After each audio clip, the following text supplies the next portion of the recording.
서울 외곽의 작은 아파트에서 평범하게 살아가던 50세 중년 남성 강민수. 어느 날 그는 40년 전 어린 시절 자신이 쓴 낡은 일기장을 발견하게 됩니다. 그 안에는 10살 소년의 순수한 글씨로 적힌 마을의 일상들이 담겨 있었는데, 하지만 페이지를 넘길 때마다 민수의 얼굴은 점점 굳어져 갔어요.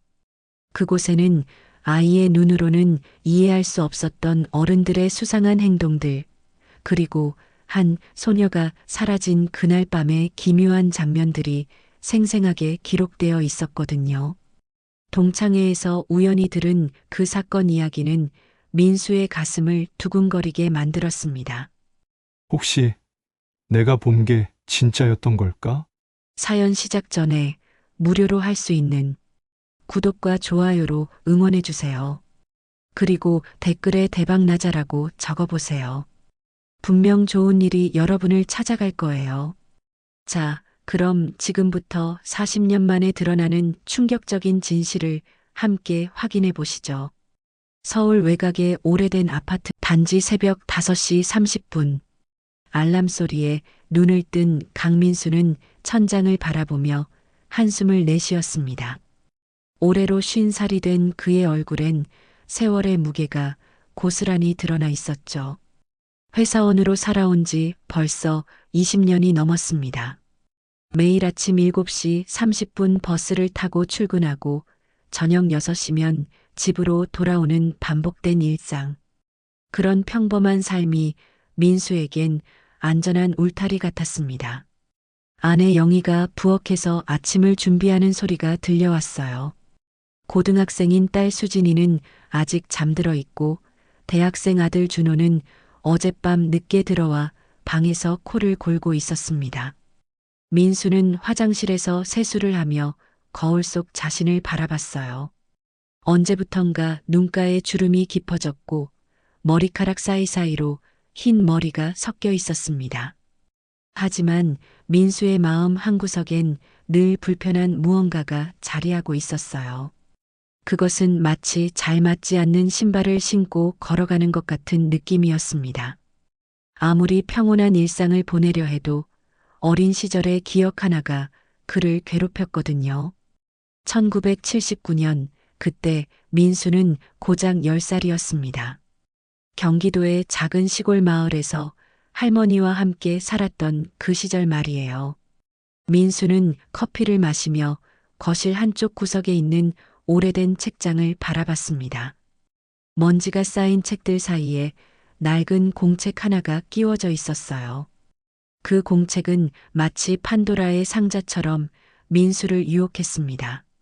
때로는 꺼내서 들춰보고 싶은 충동이 일었지만 매번 손을 뻗다가 멈춰버렸어요. 그 안엔 10살 소년이 써내려간 일기와 마을 이야기들이 담겨 있었거든요. 어린 민수는 글쓰기를 좋아했습니다. 할머니가 사준 공책에 매일매일 자신이 본 것, 들은 것, 느낀 것들을 빠짐없이 기록했어요. 마을 할아버지들이 평상에서 나누는 이야기, 아주머니들이 빨래터에서 하는 수다, 동네 개들의 행동까지도 세심하게 관찰해서 적었습니다. 하지만 그 공책 속에는 천진난만한 아이의 글씨체로는 감당하기 어려운 내용들이 섞여 있었어요. 어른들의 은밀한 대화, 이상한 분위기의 모임, 그리고 설명할 수 없는 기묘한 장면들. 당시엔 그저 호기심 많은 아이의 관찰 기록이라고 생각했지만 지금 돌이켜보면 그 모든 것이 심상치 않았습니다. 특히 마을에서 일어난 한 사건과 관련된 기록들은 민수의 가슴을 두근거리게 만들었어요. 민수는 출근 준비를 하면서도 자꾸만 그 공책이 신경 쓰였습니다. 마치 그 안에 잠들어 있던 기억들이 깨어나려고 하는 것 같았어요.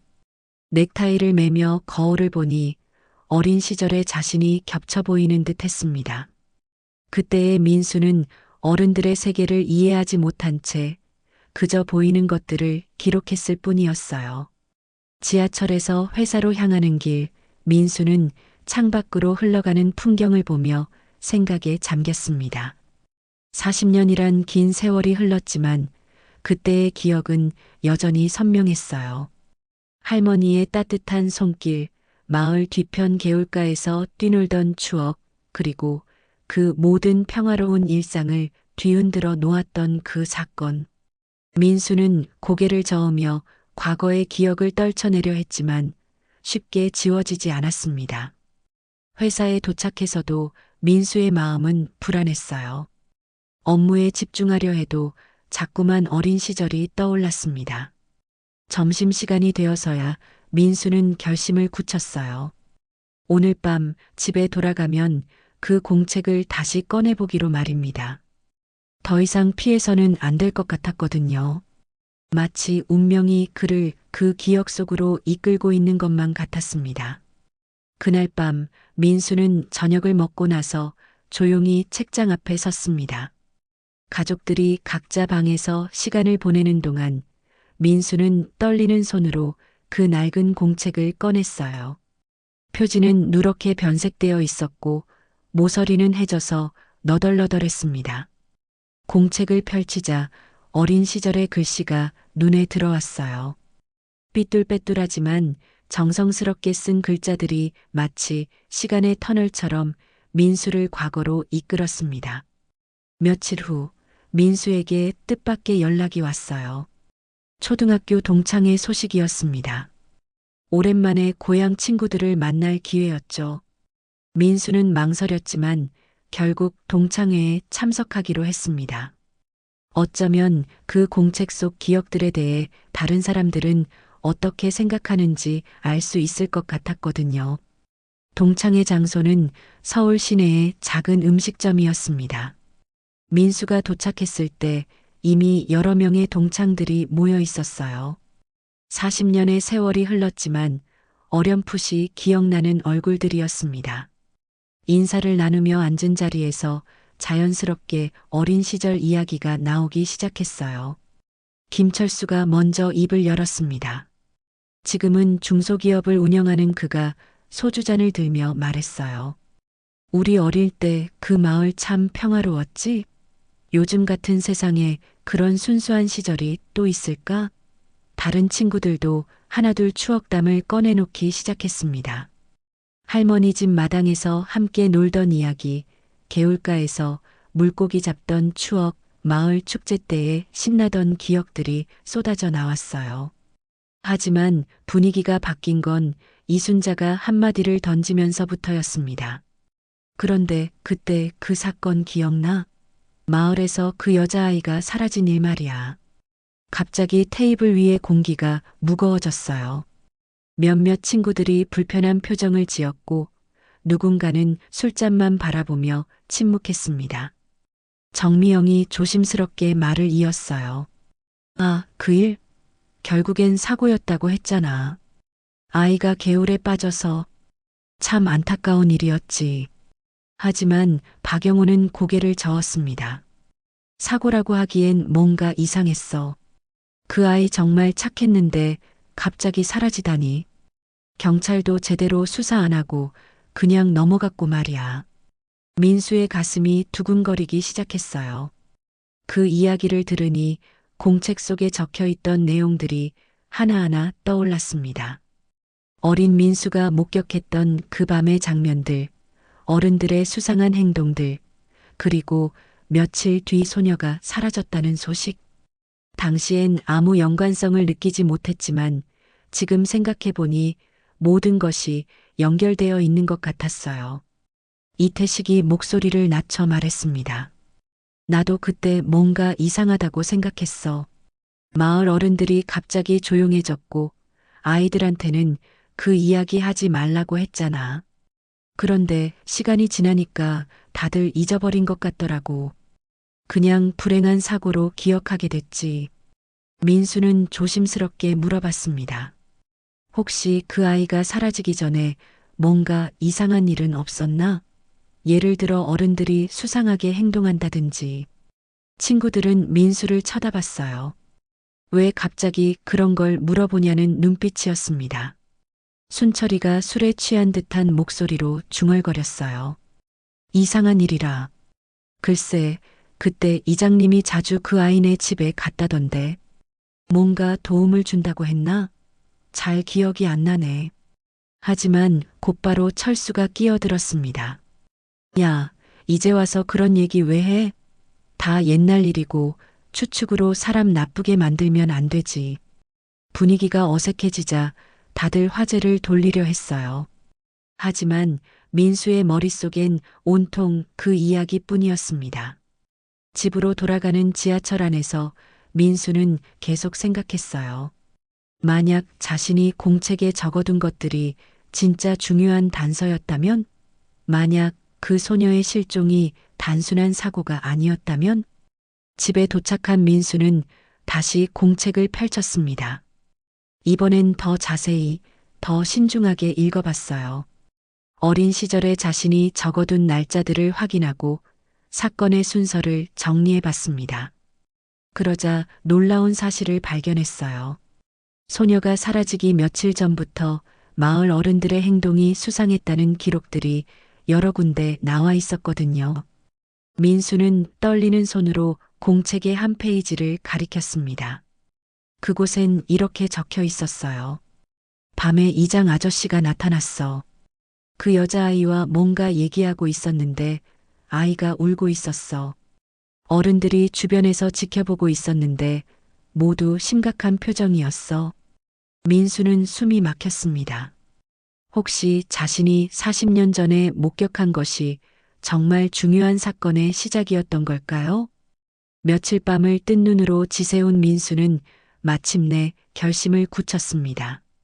더 이상 혼자서는 이 무거운 비밀을 감당할 수 없었어요. 인터넷으로 1979년 당시 사건을 담당했던 경찰서를 찾아봤고 그때 수사를 맡았던 형사가 박정호라는 사실을 알아냈습니다. 다행히 그는 아직 생존해 있었고 은퇴 후 서울 근교의 작은 아파트에서 살고 있었어요. 민수는 망설임 끝에 박정호에게 전화를 걸었습니다.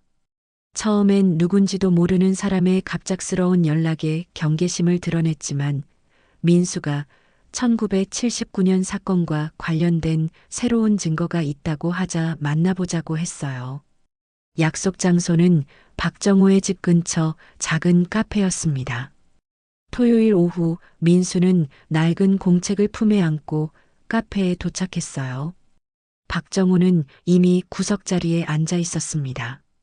이른을 넘긴 나이였지만 여전히 날카로운 눈빛을 하고 있었어요. 민수가 자리에 앉자 박정호가 먼저 입을 열었습니다. 그때 그 사건 말인가? 참 오래된 일이군. 나도 은퇴하고 나서 가끔 생각나더라고. 완전히 해결되지 않은 채로 덮어버린 사건이었으니까. 박정호의 목소리엔 아쉬움이 묻어났어요. 그때 더 파고들었어야 했는데 윗선에서 자꾸 빨리 마무리하라고 재촉해서 말이야. 민수는 조심스럽게 공책을 꺼냈습니다. 이게 제가 10살 때 쓴 일기입니다. 그때 마을에서 본 것들을 기록해뒀는데 지금 보니 중요한 내용들이 많이 담겨 있는 것 같아서요. 박정호는 처음엔 시큰둥한 표정이었어요. 아이가 쓴 일기가 뭔 대수냐는 듯한 반응이었죠. 하지만 공책을 펼쳐보더니 박정호의 얼굴이 점점 굳어졌습니다. 민수가 기록해둔 날짜들, 장소들, 그리고 어른들의 행동에 대한 묘사들을 보면서 눈빛이 달라졌어요. 이건 정말 그때 일들이 맞나? 이렇게 자세히 기록해둔 게 있었다니. 박정호는 공책의 몇 페이지를 반복해서 읽어봤습니다. 특히 소녀가 사라지기 전 며칠간의 기록에 주목했어요. 민수가 목격한 이장과 소녀의 만남, 마을 어른들의 수상한 모임, 그리고 밤늦게 창고 주변에서 벌어진 이상한 일들. 당시 수사에서는 전혀 나오지 않았던 내용들이었습니다. 박정호가 무거운 한숨을 내쉬었어요. 그때 우리가 놓친 게 많았구만. 사실 처음부터 뭔가 이상하다고 생각했었어. 단순한 사고치고는 너무 많은 사람들이 입을 다물고 있었거든. 특히 마을 유지들 말이야. 이장을 비롯해서 몇몇 어른들이 묘하게 신경질적이었어. 민수는 용기를 내서 물어봤습니다. 그럼 다시 조사해 볼 수 있을까요? 이미 40년이나 지났지만 혹시 아직 늦지 않았을 수도 있잖아요. 박정우는 잠시 생각에 잠겼습니다. 그리고는 고개를 끄덕였어요. 해보자. 어차피 은퇴한 몸이고 마지막으로 한번 제대로 파보고 싶었거든.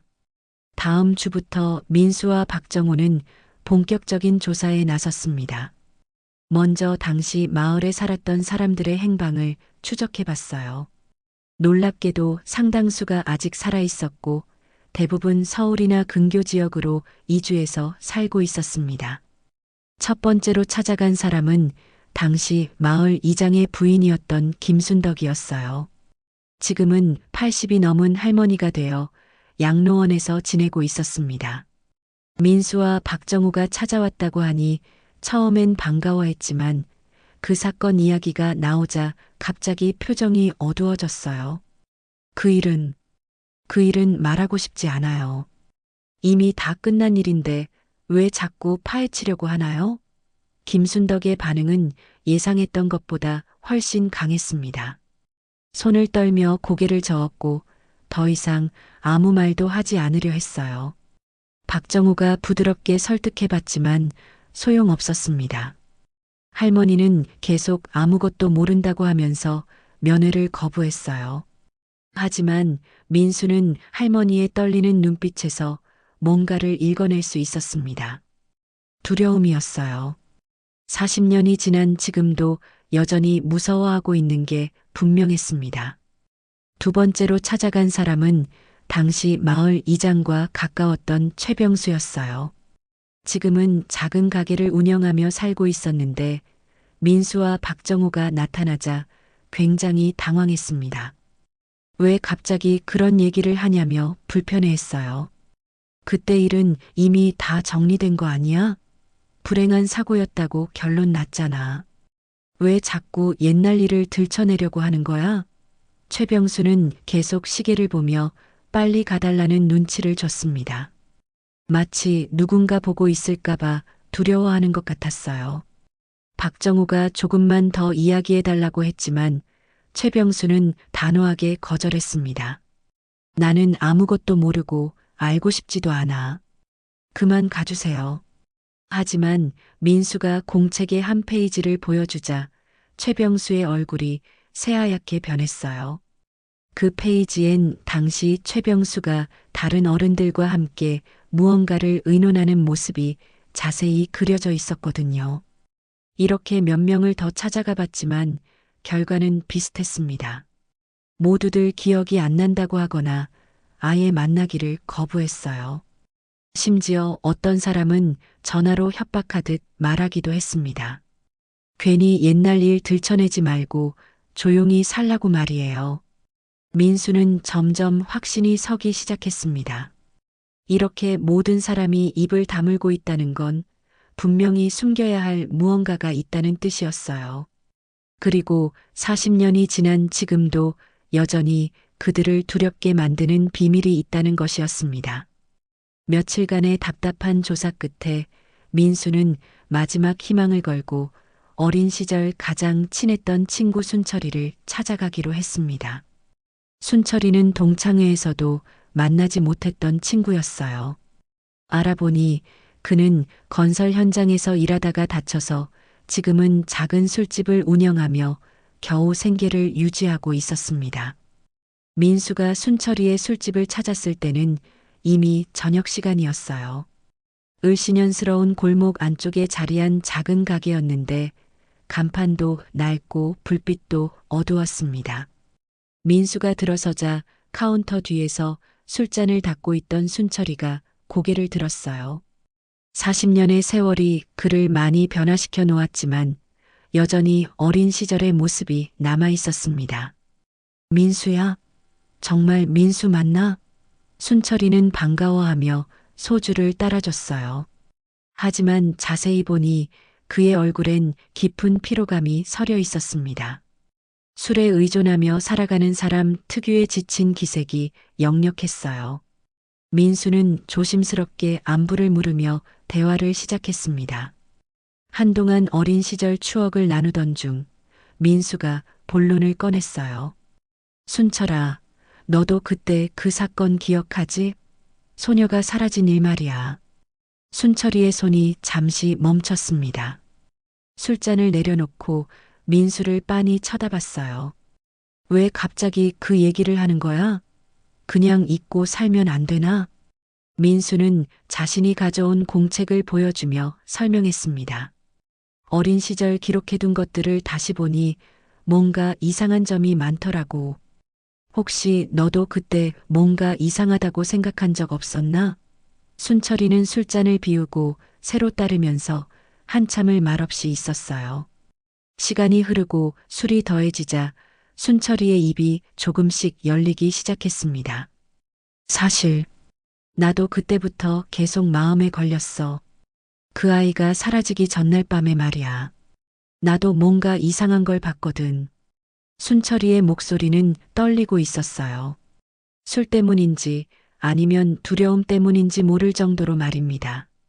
민수는 가슴이 뛰는 걸 느꼈습니다. 드디어 진실의 실마리를 찾을 수 있을 것 같았어요. 뭘 봤는데? 자세히 얘기해줘. 순철이는 주변을 둘러보더니 목소리를 낮췄습니다. 혹시 누군가 듣고 있을까봐 조심하는 모습이었어요. 그날 밤에 우연히 잠이 안 와서 밖에 나왔는데 마을 뒤편 창고 쪽에서 사람들이 모여 있더라고. 이상해서 숨어서 봤는데 이장님하고 몇 명의 어른들이 있었어. 그리고 그 소녀도 있었고. 순철이는 술을 한 모금 더 마시고 계속했습니다. 아이가 울고 있었어. 무서워서 떨고 있는 게 보였거든. 민수는 숨을 죽이고 순철이의 이야기를 들었어요. 그때 민수가 공책에 기록해둔 내용과 일치하는 부분이 많았습니다. 그래서 어떻게 됐는데? 순철이는 고개를 저었어요. 너무 무서워서 그냥 도망쳤어. 어른들 일에 끼어들면 안 될 것 같았거든. 그런데 다음날 그 아이가 사라졌다는 소식을 들었을 때 정말 등골이 오싹했어. 순철이는 계속해서 더 충격적인 이야기를 털어놓았습니다.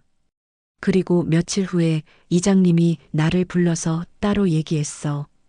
그날 밤 일은 아무한테도 말하면 안 된다고 하면서 만약 입을 열면 우리 가족한테 나쁜 일이 생길 거라고 협박했거든. 나는 겁이 나서 아무한테도 말 못했어. 경찰이 와서 물어봤을 때도 모른다고 했고, 민수는 분노가 치밀어 올랐습니다. 그럼 그때부터 지금까지 계속 혼자 그 비밀을 안고 살아온 거야? 순철이는 쓸쓸하게 웃었어요.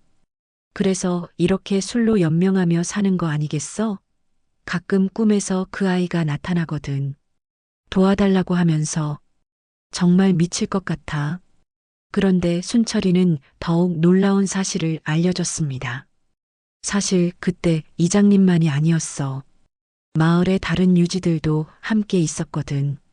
면사무소 직원이었던 김 씨, 농협 직원이었던 박 씨, 모두 한패였어. 그들이 그 아이를 어떻게 했는지는 정확히 모르겠지만 분명히 좋지 않은 일이었을 거야. 민수는 온몸에 소름이 돋았습니다. 자신이 어렴풋이 짐작했던 것보다 훨씬 더 심각한 일이었던 거예요. 단순한 개인의 범죄가 아니라 마을 전체의 권력자들이 연루된 조직적인 범죄였을 가능성이 높았습니다. 순철이는 마지막으로 중요한 정보를 하나 더 알려줬어요. 그런데 말이야, 그때 이장님이 뭔가를 묻는 걸 봤어. 창고 뒤편 땅을 파고 있더라고. 무슨 상자 같은 걸 묻는 것 같았는데, 혹시 그게 증거가 될 수도 있지 않을까? 민수와 순철이는 늦은 시간까지 이야기를 나눴습니다. 순철이는 이제라도 진실을 밝혀야 한다고 하면서 민수를 도와주겠다고 약속했어요. 40년 동안 혼자 짊어지고 살아온 죄책감에서 벗어나고 싶다고 했습니다. 하지만 그들의 만남이 끝나고 며칠 후 민수에게 충격적인 소식이 전해졌어요. 순철이가 교통사고로 세상을 떠났다는 것이었습니다.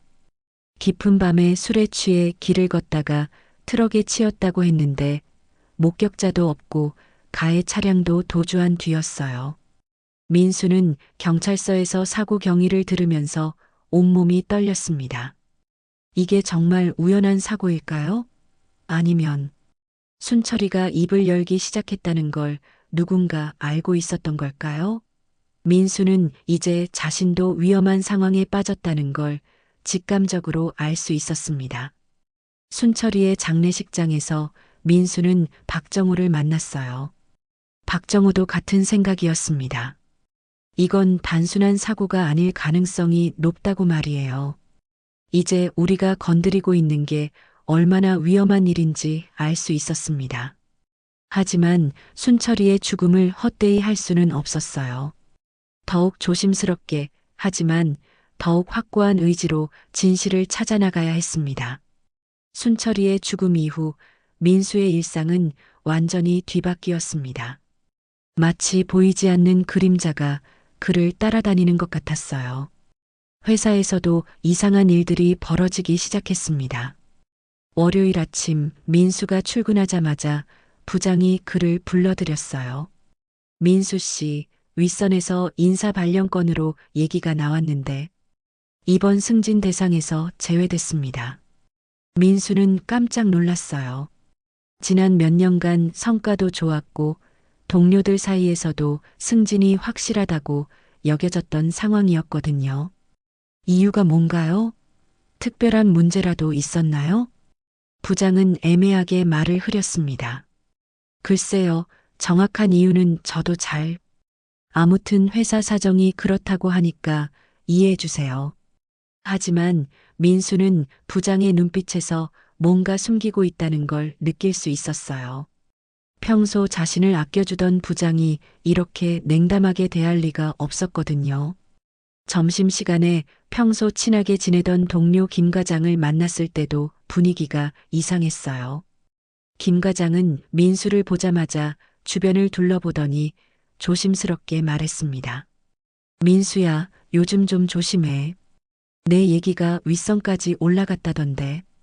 뭔가 문제가 있는 모양이야. 민수는 당황했어요. 무슨 얘기인지 구체적으로 알려달라고 했지만 김 과장도 정확히는 모른다고 했습니다. 다만 누군가 민수에 대해 좋지 않은 소문을 퍼뜨리고 있다는 건 확실하다고 했어요.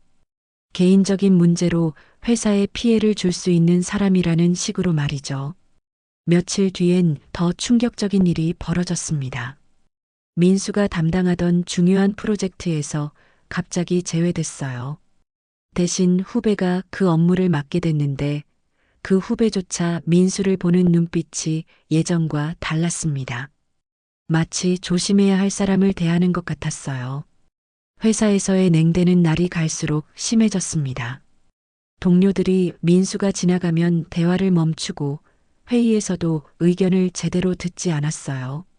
심지어 회식 자리에도 부르지 않기 시작했습니다. 민수는 이 모든 일이 우연이 아니라는 걸 점점 확신하게 됐어요. 집에서도 상황은 마찬가지였습니다.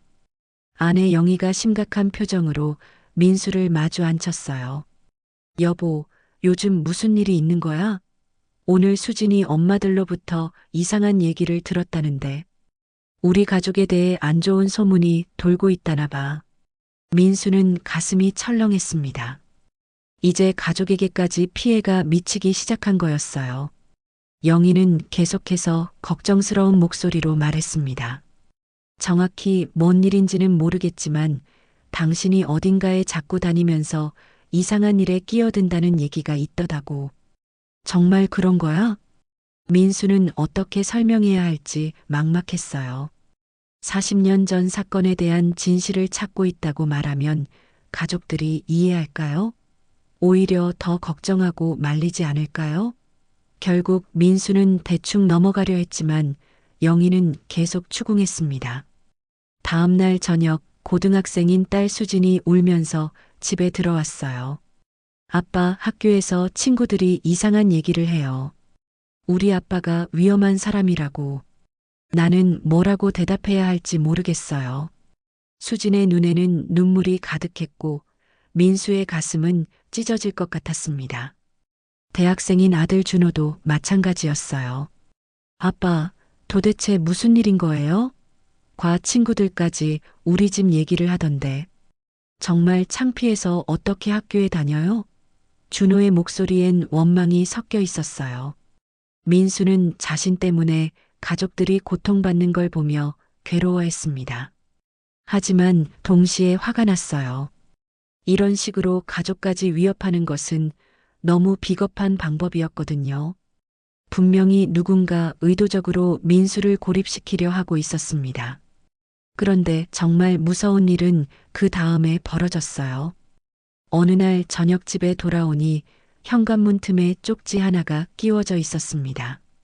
민수는 떨리는 손으로 그 쪽지를 펼쳤어요. 거기엔 간단하지만 섬뜩한 메시지가 적혀 있었습니다. 입 다물고 살아라. 가족들이 안전하길 원한다면. 민수는 온몸에 소름이 돋았습니다. 이제 직접적인 위협까지 받게 된 거였어요. 누군가 자신을 감시하고 있고 언제든지 가족에게 해를 가할 수 있다는 뜻이었습니다. 민수는 쪽지를 주머니에 넣고 가족들에게는 아무 말도 하지 않았어요. 그날 밤 민수는 잠을 이룰 수 없었습니다. 이대로 포기해야 하는 걸까요? 가족의 안전을 위해 진실 찾기를 멈춰야 하는 걸까요? 하지만 순철이의 죽음과 억울하게 사라진 소녀를 생각하면 그럴 수도 없었어요. 며칠 뒤 민수는 박정호에게 연락했습니다. 현재 상황을 모두 설명하고 어떻게 해야 할지 상의했어요. 박정호도 비슷한 압박을 받고 있다고 했습니다. 어떤 사람이 찾아와서 이제 그만 손을 떼라고 경고했다는 거예요. 하지만 박정호는 포기할 생각이 없다고 했습니다. 이런 식으로 위협받는다는 건 우리가 정말 중요한 걸 건드렸다는 증거야. 오히려 더 확신이 서는 걸. 그렇지만 이제부터는 더욱 조심해야 해. 우리가 상대하고 있는 사람들은 정말 위험한 놈들이야. 민수는 집으로 돌아가는 길에 계속 뒤를 돌아봤습니다. 정말로 누군가 따라오고 있는 것 같았어요. 아니면 그냥 자신의 착각일 수도 있었지만 불안감은 계속 커져만 갔습니다. 민수는 이제 정말 외로운 싸움에 빠져들었다는 걸 실감했어요. 그날 밤 민수는 다시 한번 어린 시절의 공책을 펼쳤습니다. 10살 소년이 기록해둔 그 순수한 글귀들을 보며 자신이 지금 하고 있는 일이 옳다는 확신을 다시 한번 가졌어요. 아무리 위험하고 힘들어도 진실은 반드시 밝혀져야 했습니다. 모든 것이 절망적으로 보이던 어느 날 밤, 민수는 다시 한번 공책을 꺼내 들었습니다. 이번엔 더욱 세심하게 마치 숨겨진 보물을 찾는 것처럼 한 글자 한 글자 읽어봤어요. 지금까지 여러 번 읽었지만 극도의 긴장 상태에서 읽어보니 이전에 놓쳤던 부분들이 새롭게 보이기 시작했습니다. 1979년 6월 15일자 일기에서 민수는 중요한 단서를 발견했어요. 어린 시절의 자신이 이렇게 적어두었거든요. 밤에 창고에서 큰 상자를 옮기는 아저씨들을 봤어. 이장 아저씨하고 다른 어른들이 함께 있었는데 옷에 뭔가 빨간 게 묻어 있었어. 상자가 너무 무거워 보였고 모두들 무서운 표정이었어. 민수는 가슴이 뛰었습니다. 당시엔 그냥 어른들이 뭔가 일을 하는구나 했지만 지금 보니 그것이 결정적인 증거를 숨기는 과정이었을 가능성이 높았어요. 특히 옷에 묻은 빨간 것이 피었다면 민수는 더 읽어내려갔습니다. 그 다음 페이지엔 더욱 구체적인 내용이 있었어요. 창고 뒤편 큰 나무 밑에 구멍을 파고 있었어. 삽으로 깊게 파더니 그 상자를 묻었어. 그리고 나서 다시 흙으로 덮고 나뭇가지로 위장했어. 모든 게 끝나고 나서 어른들이 서로 손가락을 입에 대고 쉬타는 모습을 봤어. 민수는 손이 떨렸습니다. 이것이야말로 40년 전 사건의 핵심 증거일 가능성이 높았어요.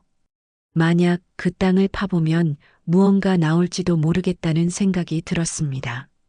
하지만 문제는 그 장소가 정확히 어디인지, 그리고 지금도 그대로 있을지였어요. 민수는 공책의 다른 페이지들을 뒤져가며 더 많은 정보를 찾아봤습니다. 다행히 어린 시절의 자신은 꽤 세심한 관찰자였어요. 창고의 위치, 주변 지형, 나무의 종류까지 자세히 기록해 두었거든요. 커다란 느티나무 밑이라고 적혀 있었고 창고에서 10걸음 정도 떨어진 곳이라고 했습니다. 다음 날 민수는 박정호에게 연락해서 새로 발견한 단서를 알려줬어요. 박정호는 흥분을 감추지 못했습니다. 정말 중요한 걸 찾아냈군. 그런데 문제는 그 장소가 지금도 그대로 있을까 하는 거야. 40년이나 지났으니 개발되었을 수도 있고, 민수와 박정호는 주말을 이용해서 옛 마을을 다시 찾아가기로 했습니다. 하지만 매우 조심스럽게 행동해야 했어요. 누군가 그들을 감시하고 있을 가능성이 높았거든요. 민수는 가족들에게는 회사 일로 출장을 간다고 거짓말을 했습니다. 토요일 새벽 두 사람은 민수의 어린 시절 마을로 향했어요. 가는 길에 박정호가 말했습니다. 만약 정말 그곳에서 증거가 나온다면 우리는 즉시 경찰에 신고해야 해. 하지만 그 순간부터 우리 목숨이 정말 위험해질 거야. 각오는 됐나? 민수는 고개를 끄덕였어요. 이미 순철이가 죽었고 자신과 가족도 위협받고 있는 상황에서 더 이상 물러날 곳은 없었습니다. 오히려 결정적인 증거를 찾아서 이 모든 것을 끝내는 것이 가장 안전한 방법일지도 모르겠다고 생각했어요. 마을에 도착하니 많은 것이 변해 있었습니다. 새로운 건물들이 들어서고 도로도 확장되어 있었어요. 하지만 다행히 민수가 기억하는 창고 터는 아직 그대로 남아 있었습니다. 지금은 사용하지 않는 빈터가 되어 있었지만 주변의 지형은 크게 변하지 않았어요. 특히 그 커다란 느티나무는 여전히 그 자리에 서 있었습니다. 40년의 세월이 흘러 더욱 크고 울창해졌지만 분명히 민수가 기억하는 그 나무였어요. 민수는 공책을 펼쳐보며 어린 시절 자신이 그려둔 간단한 지도와 비교해 봤습니다. 여기야. 바로 이곳이야. 민수는 나무 밑 특정 지점을 가리켰어요. 공책의 기록에 따르면 나무에서 북쪽으로 3걸음 그리고 동쪽으로 2걸음 정도 되는 지점이었습니다. 박정호는 주변을 살펴보더니 작은 삽을 꺼냈어요. 하지만 막상 파려고 하니 겁이 났습니다. 정말 여기서 무언가 나올까요? 그리고 만약 나온다면 그것이 무엇일까요? 민수는 깊게 숨을 들이쉬고 삽을 땅에 꽂았어요. 처음엔 딱딱한 흙이었지만 조금 파내려가니 흙의 질감이 달라졌습니다. 1시간 정도 파내려간 후 삽에서 딱딱한 무언가가 느껴졌어요. 민수와 박정호는 서로를 바라보며 긴장했습니다. 조심스럽게 흙을 걷어내자 작은 금속 상자의 모서리가 드러났어요. 상자는 녹이 슬어 있었지만 형태는 그대로 유지되고 있었습니다. 상자를 완전히 파내는 데는 또 1시간이 걸렸어요. 생각보다 깊이 묻혀 있었고 크기도 어린 민수가 기록한 것보다 컸습니다. 드디어 상자를 꺼내낸 두 사람은 잠시 망설였어요. 이것을 열면 정말 돌이킬 수 없는 일이 벌어질 것 같았거든요. 박정우가 먼저 손을 뻗었습니다. 상자의 뚜껑은 녹슬어서 잘 열리지 않았지만 힘을 주니 삐걱거리며 열렸어요. 그 순간 두 사람은 숨을 멈췄습니다. 상자 안에는 낡은 옷가지와 함께 작은 물건들이 들어 있었어요. 가장 눈에 띄는 것은 작은 머리핀이었습니다. 오래되어 색이 바랬지만 분명히 어린 소녀가 사용했을 법한 예쁜 장식이 달린 머리핀이었어요. 그리고 그 옆에는 찢어진 옷 조각이 있었는데 어두운 얼룩이 곳곳에 묻어 있었습니다. 민수는 가슴이 뛰어 말을 할 수 없었어요. 이것이 바로 사라진 소녀의 유품이라는 확신이 들었거든요. 박정호도 마찬가지였습니다. 이건 정말 중요한 증거야. 이제 우리가 찾고 있던 진실에 한 걸음 더 가까워진 거야. 하지만 기쁨도 잠시, 민수는 갑자기 무서운 생각이 들었어요. 이 증거를 가지고 있는 것 자체가 위험할 수 있었거든요. 하지만 이제 더 이상 물러설 수는 없었습니다.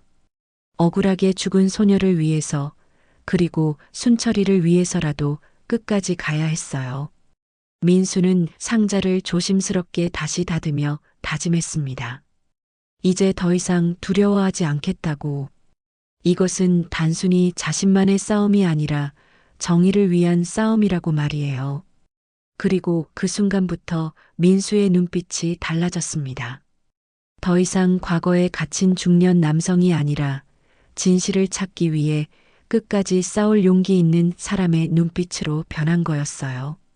결정적인 증거를 찾은 민수와 박정호는 즉시 서울로 돌아왔습니다. 상자 안의 유품들을 안전한 곳에 보관한 후 본격적인 수사를 위해 경찰서로 향했어요. 하지만 그들이 예상했던 것보다 상황은 훨씬 복잡했습니다.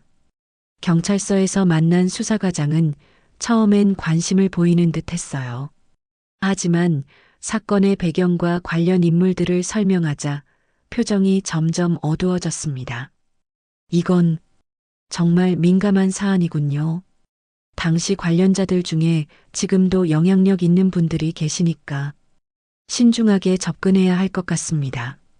민수는 답답했어요. 증거가 이렇게 명확한데도 왜 망설이는 건지 이해할 수 없었거든요. 과장님, 이건 40년 전에 억울하게 죽은 아이의 사건입니다. 아무리 관련자가 누구든 정의는 실현되어야 하지 않나요? 하지만 수사과장은 여전히 미온적인 반응을 보였어요. 며칠 후 더 충격적인 일이 벌어졌습니다. 민수가 제출한 증거물들이 갑자기 사라진 거예요. 경찰서에서는 실수로 분실했다고 했지만 민수와 박정호는 의도적으로 없앤 것임을 직감했습니다. 다행히 박정호가 미리 사진을 찍어 두었지만 원본 증거가 없어진 것은 큰 타격이었어요. 하지만 그때 뜻밖의 반전이 일어났습니다. 순철이의 아내 명자가 민수에게 연락을 해온 거예요. 남편이 죽기 전에 무언가를 숨겨두었다는 걸 발견했다고 했습니다. 민수는 즉시 명자를 만나러 갔어요.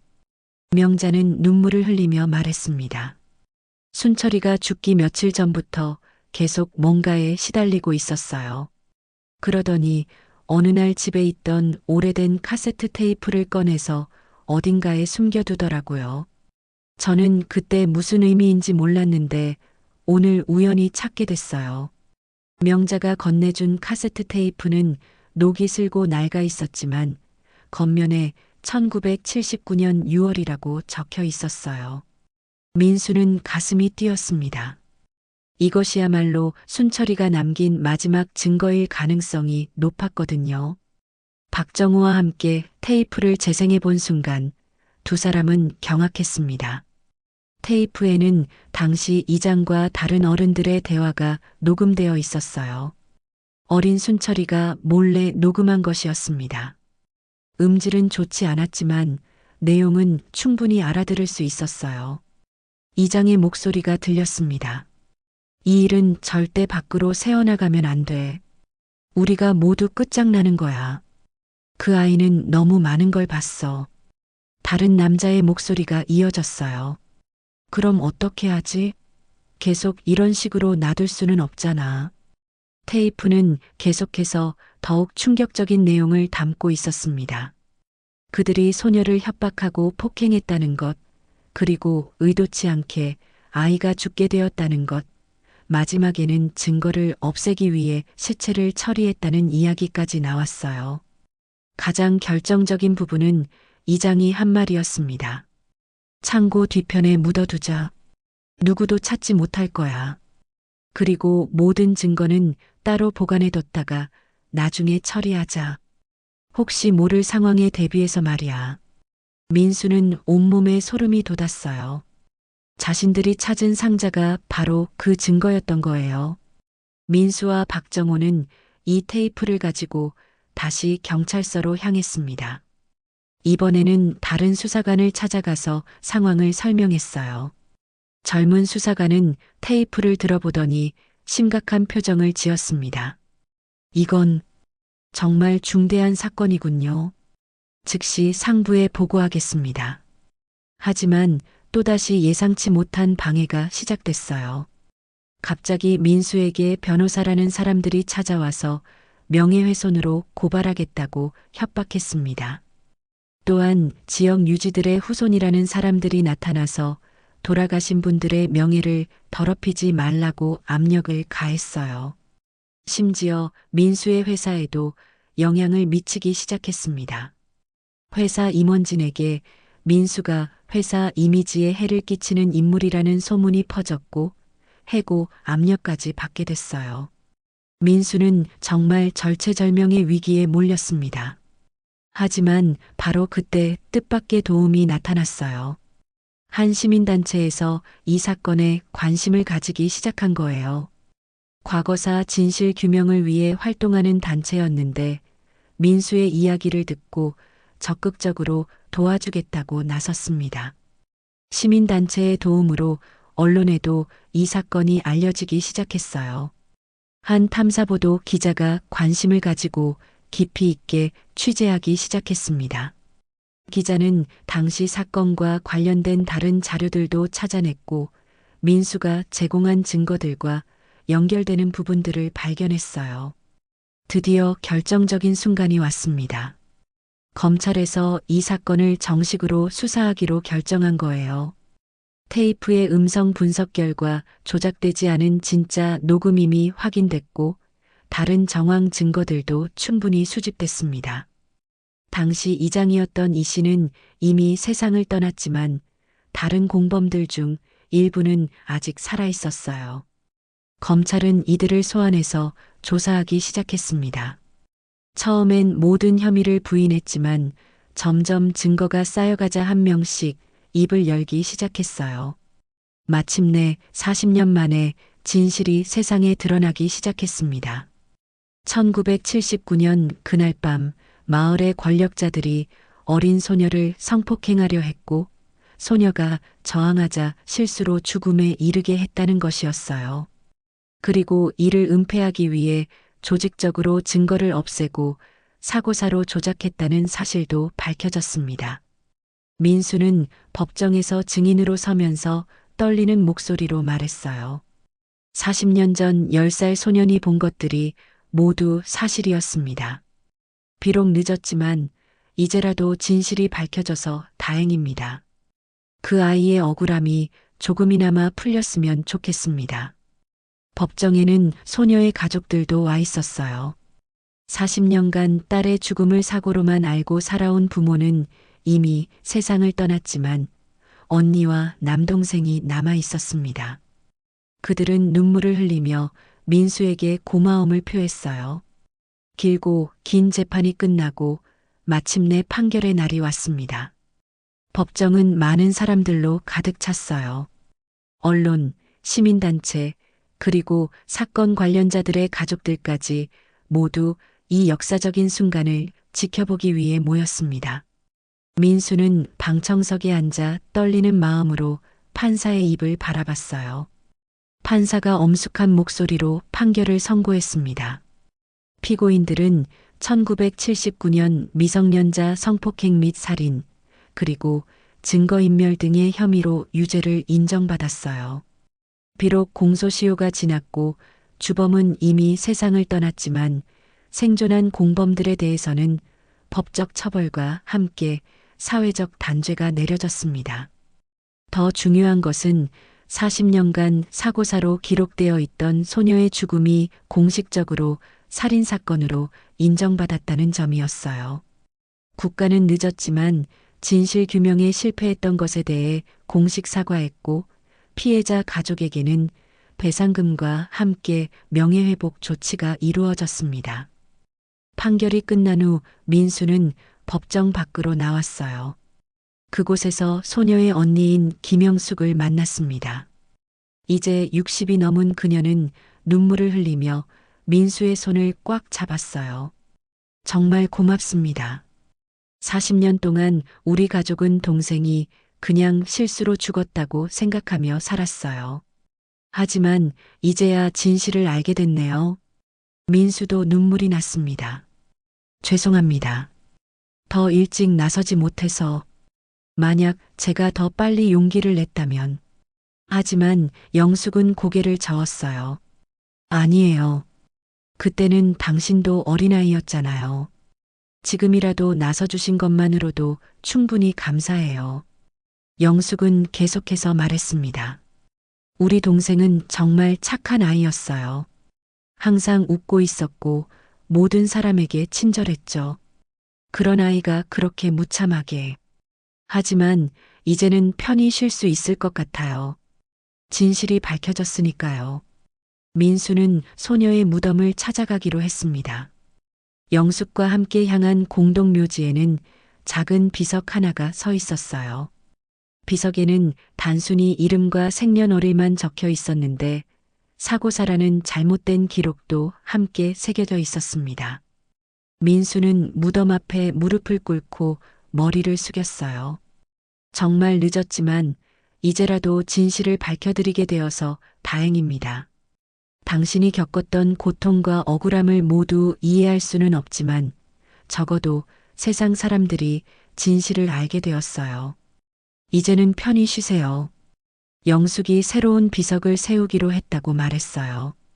이번에는 진실에 맞게 억울하게 죽임을 당한 아이라고 기록할 거라고 했습니다. 그리고 민수의 이름도 함께 새겨서 진실을 밝혀준 사람으로 기억되게 하고 싶다고 했어요. 민수는 정중히 거절했습니다. 제 이름은 필요 없어요. 다만 이 아이가 잊히지 않고 기억되는 것만으로도 충분합니다. 그리고 앞으로는 이런 일이 다시는 일어나지 않기를 바라요. 집으로 돌아온 민수를 가족들이 반갑게 맞아주었어요. 처음에는 걱정하고 말렸던 아내 영희도 이제는 남편을 자랑스러워했습니다. 여보, 정말 고생 많았어요. 처음엔 왜 그렇게 위험한 일에 뛰어드나 싶었는데 지금 보니 옳은 일이었네요. 딸 수진이도 아버지를 새로운 눈으로 바라봤어요. 아빠, 학교에서 친구들이 우리 아빠가 정의로운 사람이라고 하더라고요. 정말 자랑스러워요. 아들 준호도 마찬가지였습니다. 아버지가 해낸 일을 보면서 자신도 용기 있는 사람이 되고 싶다고 했어요. 민수는 다시 한번 어린 시절의 공책을 펼쳤습니다. 이제는 더 이상 두려운 기억이 아니었어요. 오히려 소중한 증언이자 정의를 실현하는 데 도움이 된 귀중한 기록이었습니다. 공책의 마지막 페이지에 민수는 새로운 글을 적어 넣었어요. 2024년 12월 45년이 지난 지금 드디어 진실이 밝혀졌습니다. 10살 소년이 본 것들이 모두 사실이었어요. 당신의 억울함이 세상에 알려졌고 잘못을 저지른 사람들도 처벌받았습니다. 이제 안심하고 떠나도 될 것 같아요. 민수는 공책을 덮고 책장에 다시 꽂았습니다. 하지만 이번에는 숨기는 것이 아니라 당당하게 보이는 곳에 두었어요. 언젠가 자녀들이 이 이야기를 읽고 용기와 정의감을 배웠으면 좋겠다는 마음이었습니다. 박정호도 민수를 찾아와서 축하를 해줬어요. 은퇴한 형사로서 마지막에 이런 의미 있는 일을 할 수 있어서 정말 보람되었다고 했습니다. 그리고 앞으로도 이런 묻혀진 사건들이 있다면 함께 해결해 나가자고 제안했어요. 사건이 마무리된 후 민수의 일상도 평온을 되찾았습니다. 회사에서도 그를 다시 인정해주기 시작했고 지역사회에서도 존경받는 인물이 되었어요. 하지만 민수에게 가장 중요한 것은 자신의 내면에 찾아온 평화였습니다. 어느 날 저녁 민수는 가족들과 함께 저녁을 먹으며 말했어요. 사람은 누구나 자신의 삶에서 한 번쯤은 용기를 내야 할 순간이 온다고 생각해요. 저에게는 이번 일이 그런 순간이었죠. 비록 힘들고 위험했지만 해내고 나니 정말 뿌듯해요. 영희가 남편의 손을 잡으며 말했습니다. 당신 덕분에 저희도 많은 걸 배웠어요. 정의롭게 사는 것이 얼마나 중요한지 말이에요. 수진이와 준호도 고개를 끄덕이며 아버지를 바라봤어요. 그날 밤 민수는 오랜만에 깊은 잠에 빠져들었습니다. 꿈속에서 어린 소녀가 나타났어요. 하지만 이번에는 슬픈 표정이 아니라 환한 미소를 짓고 있었습니다. 소녀는 민수에게 고맙다고 인사하고는 천천히 사라져갔어요. 민수는 꿈에서 깨어나며 미소를 지었습니다. 마침내 모든 것이 끝났다는 안도감과 함께 새로운 삶을 시작할 수 있다는 희망이 가슴속에서 솟아올랐어요. 그리고 그는 앞으로도 정의롭고 용기 있게 살아가겠다고 다시 한번 다짐했습니다. 어린 시절에 자신이 보여준 용기를 잊지 않으면서 말이에요.